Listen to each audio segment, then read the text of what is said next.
이 시간 우리에게 주시는 하나님의 말씀은 로마서 13장 11절부터 14절까지입니다.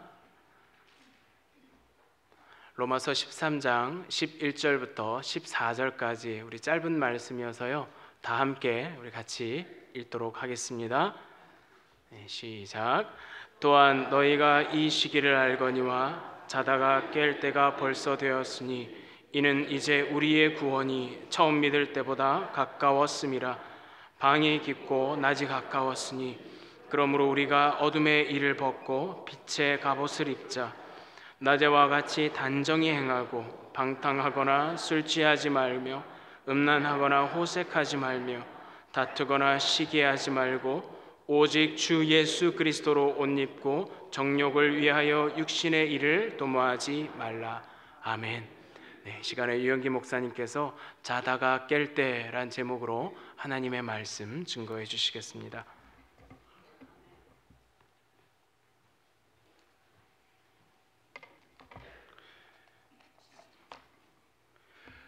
우리 한국에서는 전통적으로 아침 인사가 밤새 안녕하셨습니까 하는 인사를 했습니다. 그때만 해도 재난도 많고 밤새 어떤 일이 있을지 모르니까 그게 인사였죠. 요즘에는 안녕하십니까, 잘 주무셨습니까, 뭐 그런 얘기를 하는데요. 우리 그 잠이라는 것이 삶에 대단히 중요한 부분이죠. 사실 따지고 보면 인생의 3분의 1 내지 4분의 1을 잠으로 보냅니다. 24시간 중에 6시간 혹은 8시간 자니까요. 그리고요, 잠자는 습관이 사람마다 다 다릅니다. 이제 아침형 사람이 있고 이제 밤형이 있죠. 그래서 아침 일찍 일어나서 활동하는 사람이 있고 늦게 자고 늦게 일어나는 사람, 또 아침에 잠자고 일어나는 스타일도 각각 다릅니다. 자다가 눈 뜨면 오뚜기처럼 벌떡 일어나는 편인지 아니면 좀 미적미적 뭉개는 편인지, 여러분은 좀 어떤 편이세요? 저는 어릴 때는 좀 뭉개는 타입이었어요. 좀 늦게 자고 늦게 일어나고. 그런데 이제 목회를 하다 보니까 그럴 수가 없잖아요, 그죠? 그래서 알람을 딱 맞춰놓고 그 다음에 새벽기도 갈 준비 시간이 되면 벌떡 일어나 오뚜기처럼 일어납니다. 그런데 그렇게 근 30년 습관이 들다 보니까 억울할 때도 있어요. 새벽기도가 없는 날 눈이 떠지고 그냥 일어납니다. 또 여행 중에도 그럴 때가 있어요. 그럼 억울하다, 좀 더 잘 수 있는데 뭐 그럽니다.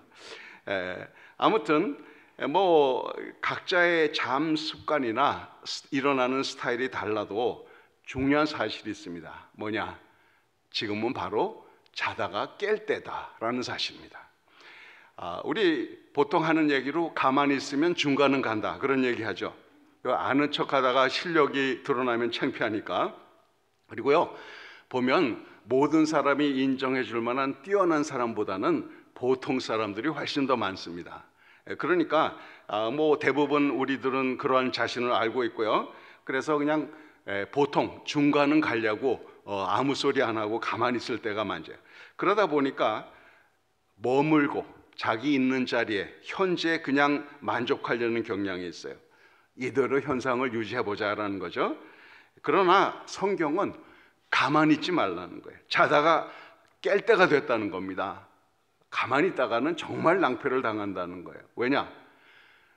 우리 예수님의 재림, 그 우주적인 종말은 언젠지는 몰라도 사실 하루하루 점점 가까워지는 것은 사실입니다.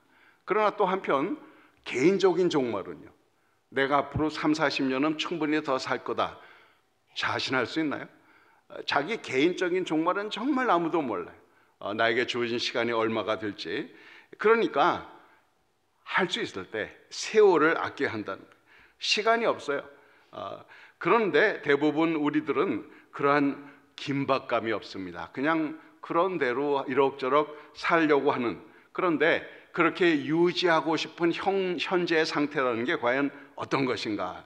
그냥 별탈 없이 지내면, 뭐 교회 생활 열심히 하면 뭐 그러면 생활도 내 삶도 뭐 어떻게 잘 풀리겠지, 막연한 그대로 막연한 기대를 가지고 그럭저럭 살아가고 있습니다. 근데 그것이 바로 속고 있다는 거예요. 자, 오늘 본문 말씀 12절을 보니까 밤이 깊고 낮이 가까웠으니 하는 말이 있습니다. 아침 여명이 밝기 전에 어두움은 더 깊어요. 그래서 그 주님이 약속하신 새날이 오기 전에 이 시대는, 우리가 살아가는 이 시대는 정말 깜깜한 밤이다라는 겁니다. 뭐 어떻게 보면 사람들이 막연하게 세상 살기가 좋아졌다고 생각할 수도 있어요. 옛날 뭐 먹고 살기 힘들 때 생각해 보면 그래도 삼시 세때는 걱정 안 해도 되고 웬만큼 지낼 자기 집이나 혹은 아파트는 있고, 그렇죠? 더군다나 사회 복지 시스템이 인간이 구축이 되어 있습니다. 더군다나 요즘은 저희가 사는 이 세상은 과학과 의학이 정말 발달하고 있지 않습니까? 그러니까 뭐 그냥 세상 좋아지겠지, 좋아지고 있다, 막연히 생각을 해요. 뭐 이제 혹시 장기에 문제가 생겨서 뭐 심장이나 아니면 이제 그 뭐죠, 그 콩팥이나 뭐 간이나 이런 데 문제가 생기면 뭐 인공 장기든지 아니면 다른 사람으로부터 이렇게 기증을 받아서 장기 이식을 할 수가 있습니다. 그런데요, 지금 의학자들, 과학자들이 열심히 연구하는 것은 뭔가 하면 이제 자신의 줄기세포를 잘 분할해 가지고 자기한테 필요한 장기를 만들 수 있다는 거예요. 이게 앞으로 20-30년 내에 가능하다, 뭐 어떤 사람은 그렇게 얘기합니다. 여러분 그 레이 컬스와일이라는 분 혹시 들어봤는지 모르겠어요. 미래학자고 대단한 과학자입니다. 어릴 때부터 아주 두각을 나타냈는데 이분이 만든 여러 가지 중에 신테사이저가 있어요. 키보드, 정말 그 요즘 키보드 한 대면은 별의별 소리를 다 내지 않습니까? 바이올린에서부터 플루트에서부터 혼자서 완전히 오케스트라 할 수 있어요. 이제 그거 발명하고 또 뭐 하여튼 한 거 보자면 한두 끝도 없는데 하여튼 굉장히, 그리고 돈도 많아요. 빌리어네어입니다. 자, 그런데 이 사람이 기대하는 게 있어요. 앞으로 자기 줄기세포로 장기를 만들어서 거부 반응 없이 나에게 필요한 장기를 갈아치우려면, 그러면 이제 거의 영생할 수 있다는 거예요. 이제 그렇게 하려면 그 기술이 발달될 때까지는 살아남아야 되잖아요. 그래가지고 이 양반이 건강보조식품 하루에 100알 이상을 먹는답니다. 그리고 자기하고 부인하고 아들하고 세 사람이 그 건강보조식품으로 쓰는 돈이 1년에 한 100만 불씩 된대요. 뭐 그만한 돈이 있으니까 이 양반이 이제는 이제 일은 하나인가 이렇게 됐는데, 근데 이제 검사를 해보니까요, 자기 신체 나이는 한 40대랍니다. 그러니까 관리를 잘한 것만은 사실이에요. 그 이제 그렇게 된 이유가 그 양반의 아버님이 좀 일찍 돌아가셨어요, 병으로. 그래서 어쩌면 생명에 대한 애착이 있을지 모르겠습니다. 아무튼 그 양반이 얘기한 것 중에 이제 그 인공지능의 발달, AI라고 그러죠. 인공지능의 발달이 점점 가속화된다는 겁니다. 여러분, 알파고가 이세돌을 이긴 지 정말 얼마 안 돼서요. 그런데 이제는 이 알파고가 무적입니다. 세계 제일 뛰어난 바둑 고수들도 절대 못 이기게 됐어요, 이제는. 그래서 이세돌이 한 판이라도 이겼던 게 기적 같던데 그 후에 계속 또 발전을 하다 보니까 이제는 아무도 못 이기는 그렇게 됐습니다. 여러분, 아마존 하면 뭐가 떠올라요? 남아메리카 북쪽의 밀림 시대인가요? 아니면 인터넷 상거래 회사인가요? 또 애플 하면 과일보다는 이런 기기들이 이제 생각이 나지 않습니까? 저 아마존도 그래요. 저도 뭐 애용을 합니다만 이제 그동안 구매했던 것을 기초로 이거 사라 저거 사라 하고 계속 그 커스터마이즈 돼가지고 그 옵니다. 이게 다 인공지능이 도입되면서 된 일이에요. 그러면 인공지능과 사람이 경쟁한다면 과연 누가 이길까?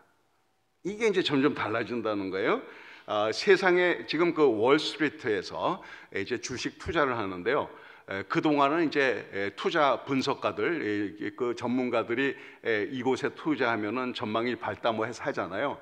요즘에는 인공지능이 전문가보다 더 충분한 데이터를 가지고 아주 그렇게 좋은 데를 선별해 준다는 겁니다. 그래서 이 세상의 직업들, 현재 우리가 아는 직업들, 이것의 한 절반 이상이 인공지능이나 로봇으로 대처된다는 거예요. 언제? 15년 내지 20년 안에 된다는 겁니다. 여러분, 이거 지금 우리가 끔찍한 시대에 살고 있어요. 그러다 보니까 그러면 인공지능이나 로봇가 모든 사람을 대신해 버리면 그럼 사람들은 뭐 하고 지내냐?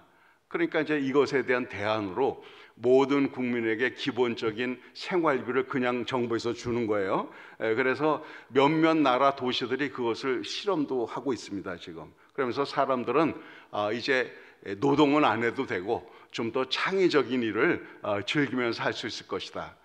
이제 장밋빛 이 미래를 이렇게 저에게 제시하는데요. 그게 말같이 쉽게는 안 될 겁니다. 아무튼 제가 워낙에 좀 이 과학 이런 데 관심이 많아서 좀 많이 좀 살펴보거든요.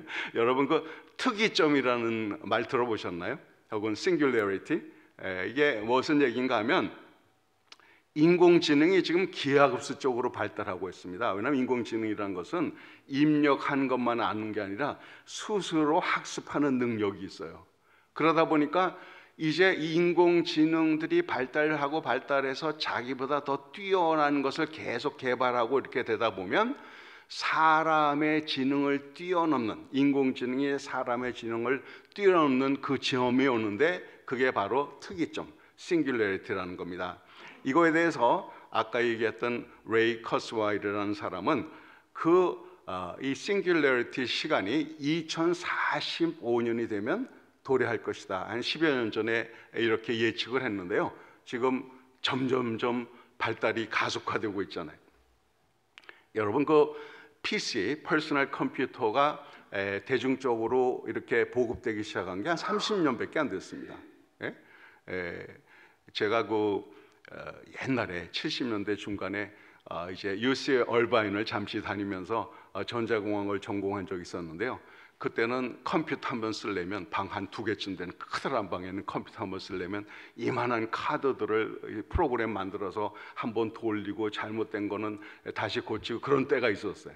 근데 지금은 이 컴퓨터가 너무 발달을 했잖아요. 또 인터넷, 뭐 세계 모든 정보가 다 있는데 인터넷이 대중적으로 사용된 게 한 20년밖에 안 됐어요. 또 스마트폰, 이거 10년밖에 안 됐습니다. 그걸 사실 대중적으로 스마트폰 사용하게 된 건 아마 5, 6년밖에 안 됐을 거예요. 그죠? 그 아이폰이 처음 나온 게 2007년이었으니까요. 자, 이 얘기를 하는 것은 이렇게 생활이 편리해졌다고, 손바닥을 보면 세상이 다 보인다고 세상이 점점 좋아질 것이다, 낙관하지는 말자는 거예요. 그 착각입니다. 이 사실이 아닌 것을 사실이 아니라고 착각하고 살고 있어요. 우리가요, 이 가짜 뉴스도 3번 들으면 다들 사람들이 진짜인 줄 안대. 그래가지고 뭐 SNS 통해서, 유튜브 통해서, 그냥 카톡 통해서 계속 퍼지는데요. 아닙니다. 자, 우리 진화론, 여러분 이번에 그랜드 캐년 거기 탐사 이제 간 줄 알고 있는데요. 창조과학계에서 이 진화론이요, 사실은 가설이에요. 과학적인 어떤 증거가 없는 가설에 불과합니다. 그런데 하나님의 창조를 제껴놓고 보면 남는 게 진화론밖에 없으니까 다들 학교에서 그렇게 가르쳐요. 그러니까 계속 그걸 듣다 보면 그런 줄 압니다. 근데 사실 진화론의 핵심, 그러니까 같은 종 안에서의 진화는 우리도 인정합니다. 그게 뭔가 하면 개도 치와와 조그만 개가 있죠. 그레이하운드 큰 개가 있잖아요. 생김새가 엄청 달라 보여도 한 종이에요. 개는 개입니다. 종이라는 거는 서로 교배해서 이세를 생산할 수 있으면 그게 같은 종이거든요. 그런데 진화론자들이 아무리 뒤져봐도 이 종에서 다른 종으로 진화했다는 증거는 아무데도 없습니다. 그럼에도 불구하고 단소표에서 결국은 원숭이도 나오고 사람도 나왔다 이런 소리를 하는데, 그러나 핵심적인 문제는 뭔가 하면 이 진화론은 절대적인 가치가 없다는 거예요. 존재론적인 의미가 없습니다. 그냥 기능적으로 우수하면, 환경에 살아남으면, 우성이면 그게 그대로 좋다는 겁니다. 그래서 이 생물학적인 진화론도 있지만 사회학적인 진화론도 있어요. 그러니까 절대 가치는 없고 그냥 사람들이 개발을 해나가면서 뭔가 진화하고 있다는 건데, 이 절대성의 부정이 결국은 문제입니다. 이 과학이 발달하지만 인간관계는 점점 약해지고 있잖아요. 본래 하나님이 사람을 만드는 것은 사랑의 관계를 위해서 만든 것 아닙니까? 그리고 사랑의 관계의 핵심은 이제 결혼이고 남녀의 결합인데 요즘 세상은 어때요? 남자와 남자, 여자와 여자, 동성 결혼도 합법화가 됐고요. 이제 앞으로 조금 있으면 일부 다처제, 일처 다부제가 이 합법화가 될 수도 모릅니다. 왜 그러냐 하면 절대 기준이 없어져 놓으니까 난 우리 몇 사람 같이 부부로 사는 거 좋다. 막을 길이 있나요? 결국 그렇게 될지도 모릅니다. 자, 뭐 과학과 사회가 많이 발전하고 사실 의학도 많이 발전한 것은 사실입니다. 그러나 인간끼리 복지 사회를 건설해서 유토피아를 이루겠다. 이게 말같이 되지는 않을 거예요. 그래서 우리가 사는 이 시대가 겉보기에는 멀쩡하고 잘 돌아가는 것 같지만 실제로는 깜깜한 밤이다. 그런 얘기예요. 이 마지막 때에 대해서 성경은 뭐라고 진단을 하고 있습니까? 디모데후서 3장 우리 1절부터 5절 보면 이렇게 말합니다. 너는 이것을 알라. 말세에 고통하는 때가 이르러 사람들이 자기를 사랑하며 돈을 사랑하며 자랑하며 교만하며 비방하며 부모를 거역하며 많이 느끼죠 우리? 감사하지 아니하며 거룩하지 아니하며 무정하며 원통함을 풀지 아니하며 모함하며 절제하지 못하며 사나우며 선한 것을 좋아하지 아니하며 배신하며 조급하며 자만하며 쾌락을 사랑하기를 하나님 사랑하는 것보다 더하며 경건의 모양은 있으나 경건의 능력은 부인하니 이 같은 자들에게서 내가 돌아서라. 여러분 어떻습니까? 2000년 전에 말세에 대한 진단이 조금 고스란히 나타나고 있잖아요. 자, 그렇습니다.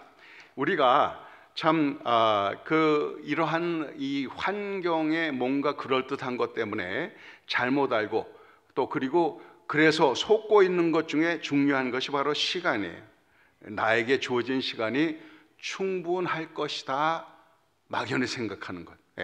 이 신앙을 새롭게 하고 봉사할 기회가 언젠가는 주어지겠지. 지금은 먹고 사는 일 너무 바빠서 못하지만 앞으로 언젠가는 주어지겠지. 그런 생각입니다. 아직 시간이 있다고 생각해. 그러면서 여전히 육신의 일에 몰두하고 있습니다. 사실 내가 쓸 수 있는 시간이 그냥 주어지는 것 아니에요. 누구에게나 동일하게 주어지는 것도 아닙니다. 내가 그 기회를 잡고 그 시간을 활용하지 않으면 그냥 없어져요. 막연하게 생각하다가 그 시간이 그냥 허비된 경우가 많습니다. 여러분 아직도 코닥 필름 기억하세요? 요즘 어디 갔어요? 여러분 근데 사실 우리 요즘에 다들 디지털 카메라를 쓰는데요. 디지털 카메라를 제일 먼저 개발한 것이 코닥 필름입니다. 그런데 그 디카 시대가 그렇게 빨리 다가오고 이제 그 디카의 컴퓨터 파일이 화학 필름을 다 대체할 거라고 미처 생각 못한 거예요. 그래서 미적미적하다가 선수권 뺏기고 이 코닥 필름은 이제 역사의 뒤안길로, 물론 뭐 지금 남아 있어서 다른 쪽의 사업을 하고는 있습니다만 그렇게 돼버린 거예요. 우리의 시간과 우리의 재물이 제한되어 있습니다. 그래서 한쪽에 쓰면 다른 쪽에 할애되지 못해요. 자, 그래서 자다가 깰 때가 됐다는 거예요. 사실 사람은 자고 있거나 깨어 있거나 둘 중에 하나죠. 아니면 비몽사몽인가요? 자는 것도 같고 깨어 있는 것도 같고. 우리가 헷갈리고 있는 꼭 막연히 믿고 있는 것 중에 하나가 바로 자기 자신이에요. 뭐 자신감 있게 살자, 기죽지 말고 당당하게 살자. 뭐 당당하게 사는 건 좋지만 너무 자신만만한 것 같아요. 지난 주일도 말씀드렸죠. 자신만만, 자신으로 꽉 차 있단 말이에요. 자신만만. 뭐 이대로 살아가도 인간이 선하게 살 수 있다라고 자기의 신앙과 인격을 과신해 버리는 겁니다. 그냥 막연하게 그냥 신뢰하고 있어요.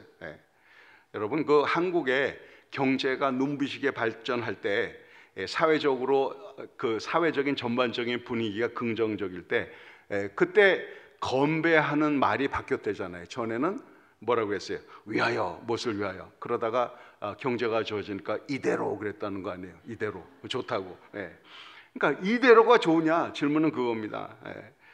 자, 우리 인간성에 대해서 우리 사회의 변화에 대해서, 환경에 대해서 과연 어떤가? 우리 사람은 어떤 존재인가? 사도 바울은 자기 자신에 대해서 이렇게 결론을 내렸습니다. 내 속에 선한 것이 없다. 내 속에 선한 것이 없다. 예. 자, 현재 사람이 가진 성품과 성향은 사실 어둠이에요. 원죄와 그에 따른 못된 습관으로 인하여서 죄성으로 가득 차 있습니다. 방치하면 악한 일, 세상 풍조를 자연스럽게 따라가게 되어 있어요. 여기에 대해서 우리가 좀 심각하게 느껴야 되는 부분입니다. 그러므로 우리가 이런 사실을 인정한다면 어떻게 해야 되느냐? 어둠의 일을 벗고 빛의 갑옷을 입어야 합니다. 우리 12절, 14절은 본 말씀인데요. 한번 보겠습니다. 올려주세요. 안 올라오네? 네. 자, 우리 12절. 자, 다 같이 한번 읽겠습니다. 밤이 깊고 낮이 가까웠으니 그러므로 우리가 어둠의 일을 벗고 빛의 갑옷을 입자. 14절 넘어갑니다. 시작. 오직 주 예수 그리스도로 옷 입고 정욕을 위하여 육신의 일을 도모하지 말라 말하고 있습니다.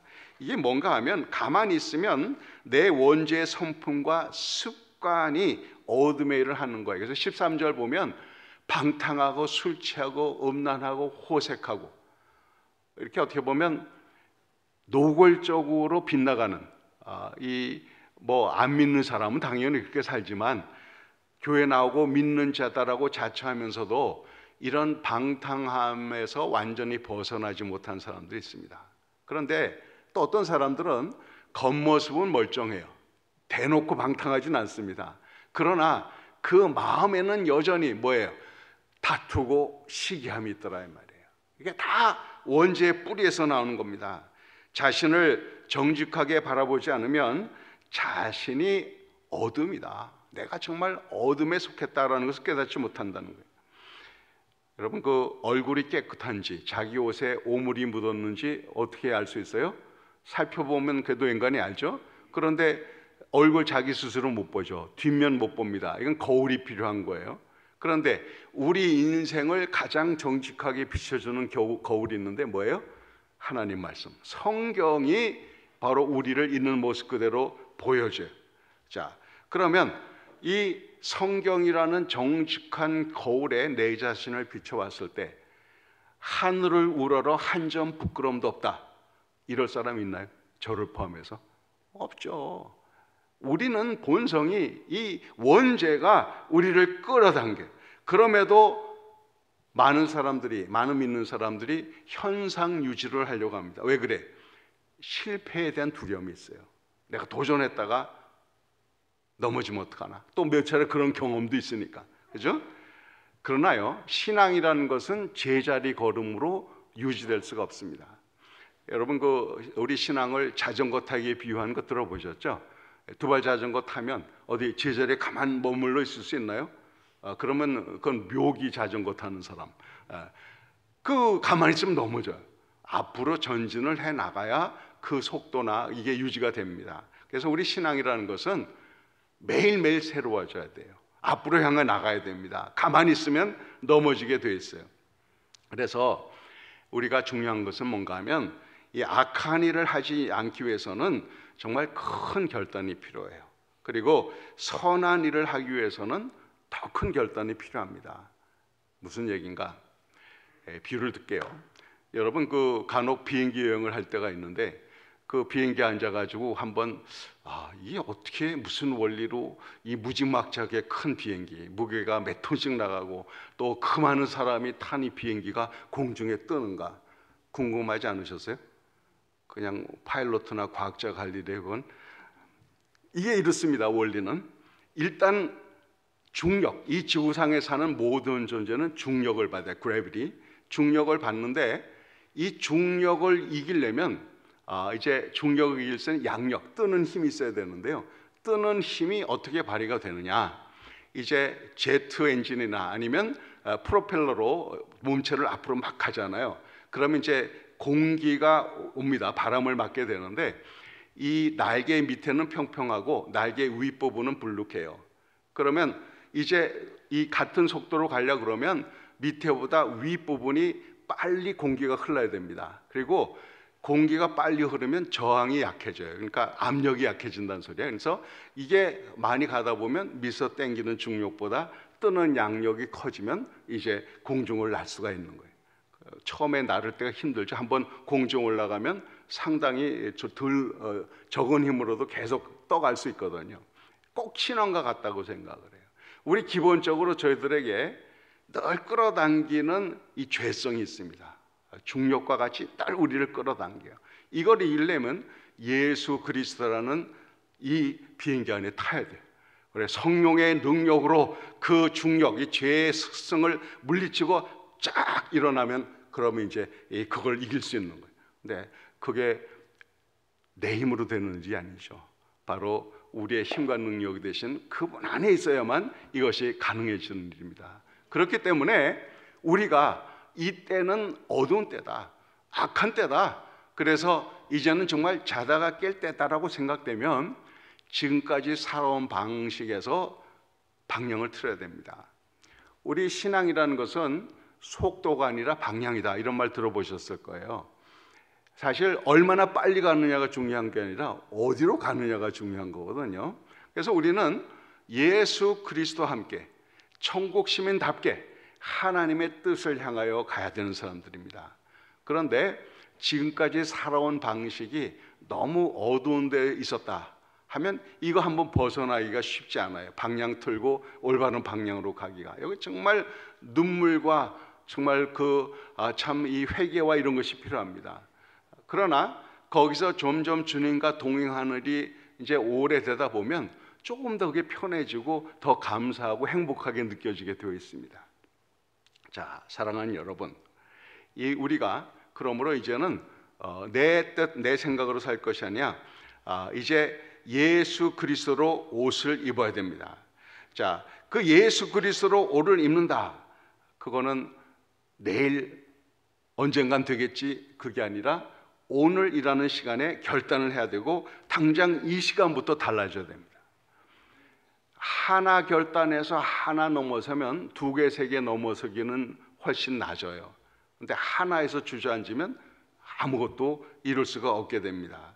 그래서 주의 일은, 내가 정말 주의 선한 일에 동참하려고 하면 내가 변화되는 것부터 시작이 되는 거예요. 요한복음 6장 28절 29절에 그들이 묻되 우리가 어떻게 하여야 하나님의 일을 하오리까? 예수께서 대답하여 이르시되 하나님께서 보내신 이를 믿는 것이 하나님의 일이니라. 하나님의 보내신 이가 누구예요? 예수 그리스도를 믿는 것이 하나님의 일인 거예요. 자, 그러면 하나님을 믿는다, 예수를 믿는다는 것은 단순한 교리나 어쩌면 이런 그 원리에 대한 지적 동의가 아닙니다. 그분을 구세주로 믿고 받아들이고 날마다 순간마다 그를 따라 사는 것, 그와 더불어 사는 것, 이게 바로 그리스도로 옷 입는 겁니다. 제가 또 오래간만에 시 한 편 써봤어요. 한번 읽어드릴게요. 제목은 그 발자취. 수많은 발자취를 따라가 보았다. 세월이 지나고 문화가 바뀌고 추구함이 다르지만 여전히 수많은 발자취가 무리지어 가고 있다. 모두 가는 길이라며 너도 나도 그 길에 발자취를 남긴다. 묘비 같은 삶의 흔적으로.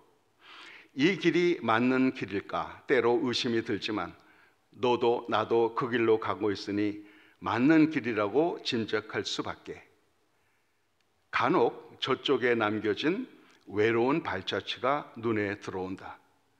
아무도 가지 않은 좁고 험한 길로 걸어간 그 발자취가 너무도 선명하다. 가파른 언덕길을 넘어 보이지 않는 굽이길도 돌아 묵묵히 걸어간 그 발자취.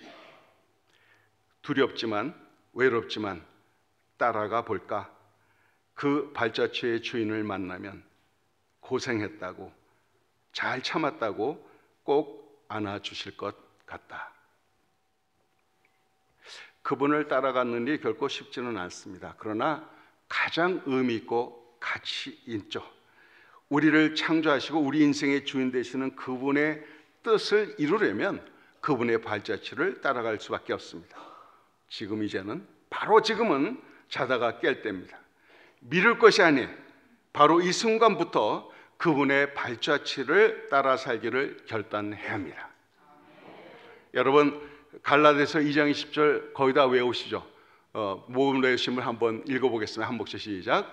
내가 그리스도와 함께 십자가에 못 박혔나니 그런즉 이제는 내가 산 것이 아니요 오직 내 안에 그리스도께서 사시는 것이라.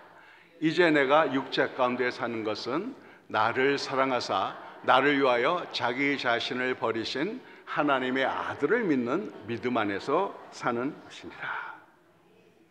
우리가 이 말씀만 깊이 새기고 지금은 자다가 깰 때다. 그래서 그리스도의 연합을 온전히 추구한다면 정말 놀라운 일이 벌어질 것입니다. 오늘 본 말씀 12절 14절 한번 다시 읽겠습니다. 다 같이 한 몰 읽겠습니다. 12절 14절 시작. 밤이 깊고 낮이 가까웠으니 그러므로 우리가 어둠의 일을 벗고 빛의 갑옷을 입자. 14절 오직 주 예수 그리스도로 옷 입고 정욕을 위하여 육신의 일을 도모하지 말라. 아멘. 우리 정말 저와 여러분이 우리의 시간을 계수하고 깨어 있을 때다, 자다 깰 때다라는 것을 분명히 인식하고 한 걸음 주님과 더 동행하는, 그래서 하나님의 선하심을 이루는 저와 여러분들 되시기를 바랍니다. 우리 한번 기도하겠습니다. 기도할 때 구체적으로 한번 기도하세요. 내가 자다가 깰 때 어떤 잠에서 자고 있고 깨요. 주님으로 옷을 입으려면 무엇부터 어떻게 시작해라. 갑자기 거창한 계획 세기보다 가장 가까운 곳에서 실현 가능한 곳에서부터 시작을 하세요. 그러면 정말 주님을 위하여 살고 그리스도의 증인으로 살 수 있는 길이 열리고, 그리고 그렇게 그리스도로 옷 입고 사는 그 삶이 가장 아름답고 행복함을 더 깊이 깨닫게 될 것입니다. 우리 각각 결단하고 기도하겠습니다.